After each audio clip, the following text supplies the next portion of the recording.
Welcome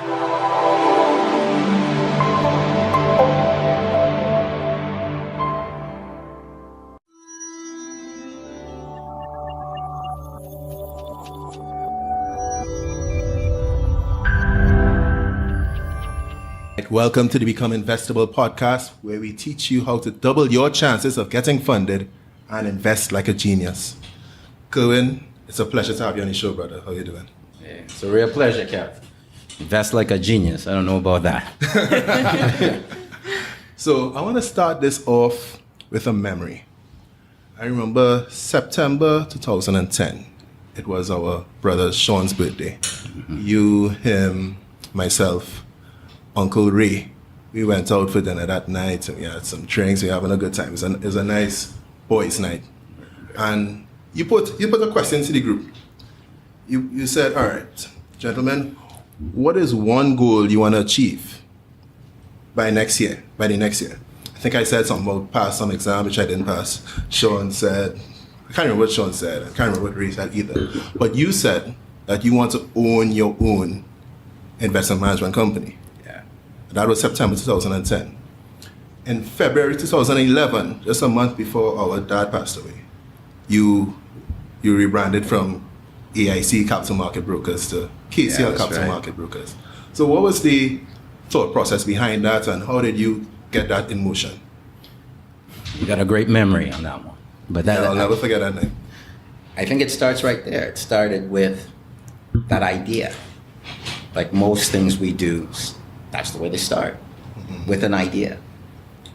And at the time, I was the CEO of an investment company here in Trinidad. And I was doing fine.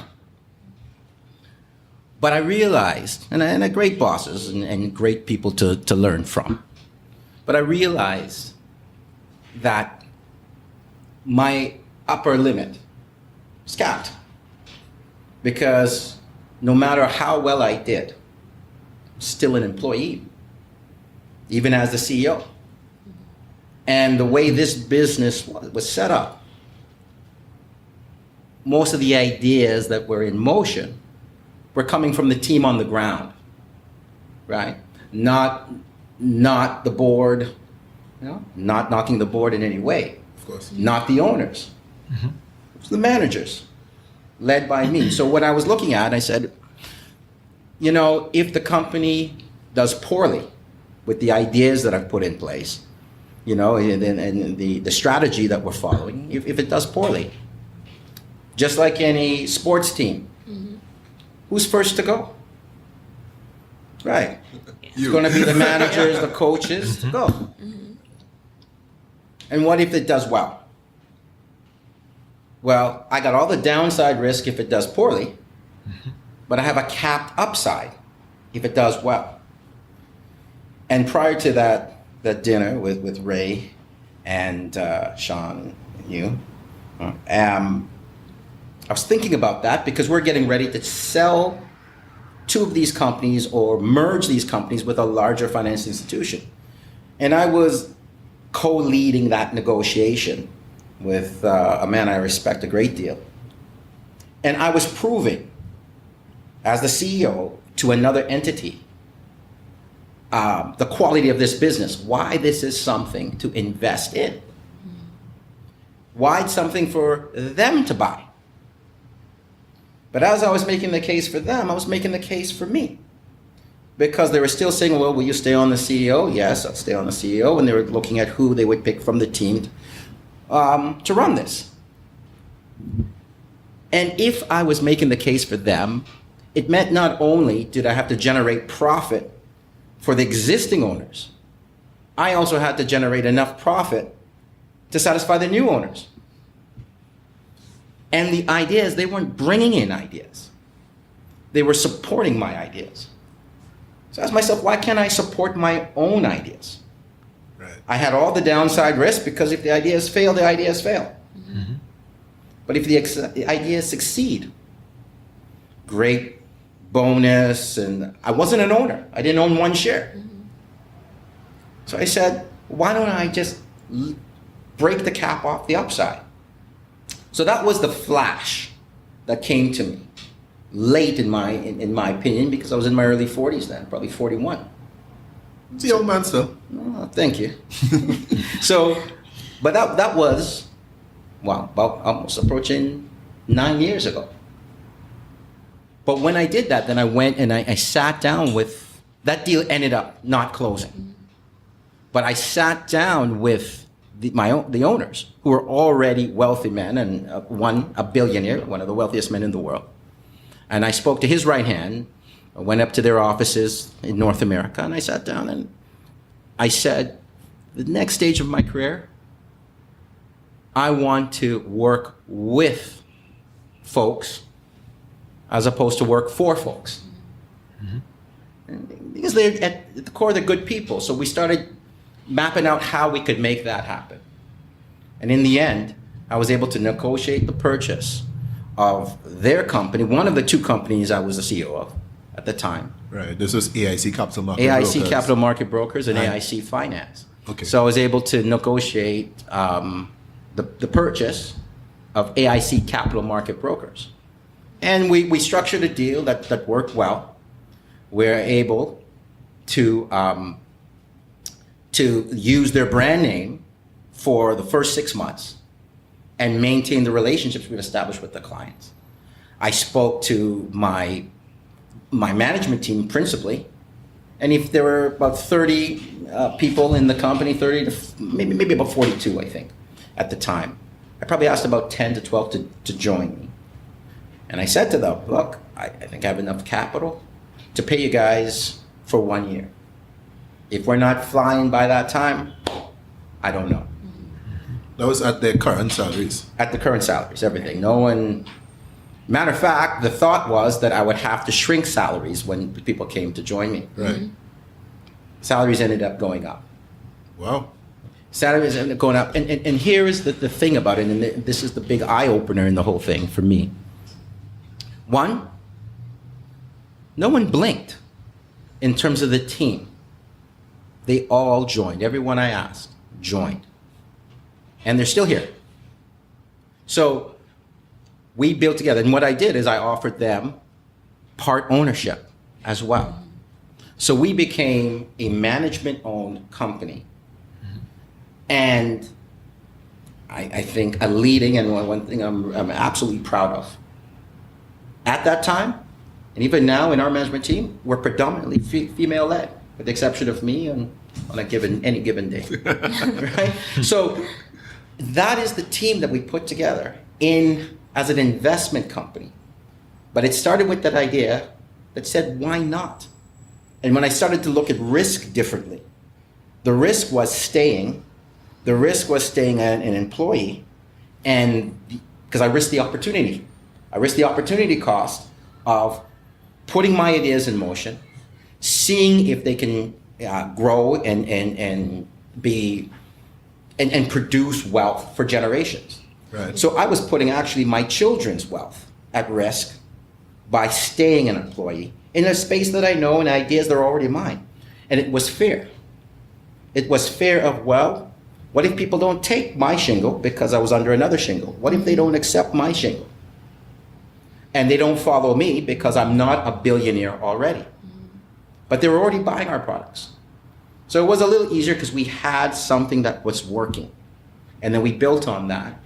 And we are approaching our 8th year as a business, profitable every year. Right. Every year. Growing. Our deputy CEO is now the head of the Securities Dealers Association from Trinidad and Tobago. We've started a second company, an Aspire Fund Management Company. We started a foundation for our father, Yes. the KCV Foundation, run by my daughters. None of that would have happened if I didn't put my ideas in motion and get it in my head that it could be done and speak to you about that's what I want to do. And without the support of my old employers who supported us from jump. Okay. So you spoke about building generational wealth, and I know that Yeah. I know that's the slogan of KCL. I know that's the premise on the naming of KCL. Can you just describe that a little bit? Well, as the name suggests, and I tell you where we got it from. there's a proverb in the Bible, and I may have the quote wrong, but I think it's Proverbs 13, 21, 22, or 23. Something like that. So you're religious now?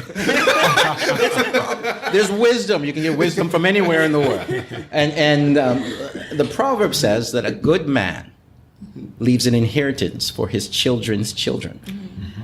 Right? And I looked around at the people that are wealthy in the world and what they do and how they did it. How did Michael Leachin, who was the owner of AIC and the prior owner of my company, KCL Capital Market Brokers, our company, if you will. Mm-hmm. And what they did really is they thought about wealth long term. They didn't look at necessarily speculating. They got a hot tip and let's see if we can flip the money and make it today and flip it again. He looked at buying good companies and holding it for a long term. And that verse in the Bible says, leave an inheritance for your children's children, not just for your children. So when I thought about that, generational wealth is thinking generationally ahead. We all, and I know none of you have children yet, but yeah. Right? None of my children have children yet. But in that, when I'm thinking about wealth, I start thinking, well, what if I didn't think about just the next generation, my children? What if I started thinking about my children's children? So imagine this. Let's assume many years from now, you have a 1-year-old. Okay. And you start saving for his or her education, as we all do. But what if you also, at the same time, for every dollar you save for your 1-year-old's education, you save 10 cents for your grandchildren's education, who aren't born, who may not even be conceived? If you build a wealth engine that can allow you to save for your children and also put aside for your children's children, what does it allow your children to do? And I'm not saying that your children don't do work and they get to sit back and feel entitled. Right. They have to work. But it means that they can now think not just about their children, mm-hmm. they can think about their grandchildren, mm-hmm. and they can start putting aside for their grandchildren, and maybe even for their great-grands. And that's the way of thinking about wealth generationally, as opposed to thinking like consumers. I look around this office, and I don't know if you guys can state what in this office, what in terms of what we're wearing, our watches, the shirts, anything that we're wearing, what we're drinking, what is made in the Caribbean? What here is made in the Caribbean? Okay? And more than that, if it is made in the Caribbean, how is that wealth distributed in the Caribbean? So when you start thinking about wealth generationally, I start thinking about, yes, my family, but then my community and my country, and saying, is there a better way to balance this? And because it worked for me and my partners, that difference of switching from being employees to owners created a wealth engine that allows all my children to go to school, to get educated, and now they're generating their own wealth. Thank God. Thank God. But while they're generating your wealth, right? Well, my wealth generated their wealth. But now, together, we're generating wealth for their unborn children. And because we own, we create a wealth engine that when we leave this office, it is still generating wealth. It is still generating wealth, as opposed to having that wealth exported. And that's what happens. We export wealth throughout the Caribbean. We consume, we buy all these things that we need, but we don't make many things. We take commodities, we sell oil and gas and sugar and bananas, and we buy cars and fridges, stoves, but we don't make them. Where does that wealth go? It goes to those markets that make. So I said, ownership is the way to long-term generational wealth creation. And then it becomes a mantra, let's build generational wealth. Okay. So what do you think the hurdle is that people have to get over to move from employee to owner, to take that risk that you took? I say two things. It's fear and trust. Okay? We're trained, often we're conditioned to get a good education. Because I've lived in Canada for years. I've traveled to the US, traveled to Europe, throughout the Caribbean. Pound for pound, I find people in the Caribbean are just as talented as anywhere else in the world. We get degrees from foreign universities. We're capable, we're talented, but we're not innovating. We don't want to own. We'd be an employee who's respected as a good banker, a lawyer. Nothing wrong with any of these professions, right? But when it says here, your call, you take the baton, make the last call, that sounds risky. It sounds like, oh God, somebody's not paying me. It's either I make or break. And then there's a mindset of ridicule. You guys might not like this. I'm going to talk about Donald Trump for a moment. Talk about Trump. Look at Donald Trump. Bankrupt twice, 3 times, and president of the United States of America, and he still walks with a swagger. Can you think of a Caribbean man who could be bankrupt 3 times and walk with swagger anywhere? Nope. To lose money. Yes, you can think of it? Tell me. Well, I mean, Yeah. I mean, there are guys who might live in the kind of depressed areas and stuff. Right. Right. You know, may not have a lot of funds and Yeah. and stuff, but you know, they still walk with a swagger, but it might be for different reasons. Yeah. Right. What I'm saying, and I'm not knocking Donald Trump's swagger. Actually, I think, okay, swag on. What I'm thinking is, he comes from a culture that says it's okay to take risk and fail. Right. Our culture doesn't reward taking risk and failing. Taking risk and succeed, no problem. But sometimes you fail on the way to that success. And as many people say, fail forward. Learn from that. Pick yourself up. We tend to run from them. And that running from it is the fear that, boy, see, you knew you couldn't do it. Right? As opposed to, hey, dust yourself off, learn from that, and move on. As opposed, and the trust part says, if I trust you with my capital, what kind of skull, what kind of scam are you gonna rob me? Are you gonna cheat me? And that's what stops people from saying, okay, well, there's a guy with an idea. We can research it, because we're not saying we're just betting. We're trying to invest here. But we don't support the innovators the way we should. Even the infrastructure in our market don't have support for a guy who has an idea. There could be a guy with an idea that's better than Facebook. Yeah. Or a woman. There could be a woman with an idea that helps advance the treatment for cancer or some other important medical discovery. But are we cultivating those ideas? When they have those ideas, where do they go with them? Right? Where do they go?